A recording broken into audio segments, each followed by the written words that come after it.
പിന്നെ അതവനെ കൊന്നതാണെന്നുള്ളത് തന്നെ ഇപ്പോഴും എനിക്ക് പറയാനുള്ളത്. CBI അന്വേഷിച്ചിട്ടൊന്നും കണ്ടുപിടിക്കാൻ പറ്റിയില്ല അവർക്ക്. 2 പേരുണ്ടായിരുന്നു. അവരുടെ ഡ്രൈവർ ഇവനായിരുന്നു. അപ്പോഴും ഈ അർജുനൻ തന്നെയായിരുന്നു അവരുടെ കൂടെ. വിഷ്ണു എന്നും പറഞ്ഞൊരുത്തനുണ്ടായിരുന്നല്ലോ. അവൻ ഈ സൺ ഹോംസ് എന്നും പറഞ്ഞുകൊണ്ടൊരു റിയൽ എസ്റ്റേറ്റുകാരുണ്ട്, അവിടെ വർക്ക് ചെയ്തിരുന്നതാണ്.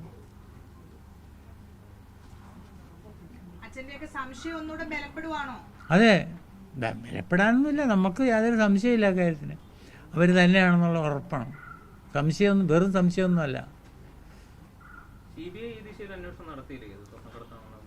നടത്തിയെന്ന് അവർ പറയണു. നമുക്ക് ഇത് പറഞ്ഞു കേട്ടുള്ള അറിവല്ലേ ഉള്ളൂ. റിപ്പോർട്ടൊക്കെ കോടതിയിലല്ലേ കൊടുക്കുന്നത്. അപ്പോൾ വക്കീൽ പറഞ്ഞാൽ വലിയ കാര്യങ്ങളൊന്നും ഇല്ല അതിലെന്നാണ് പറയണത്.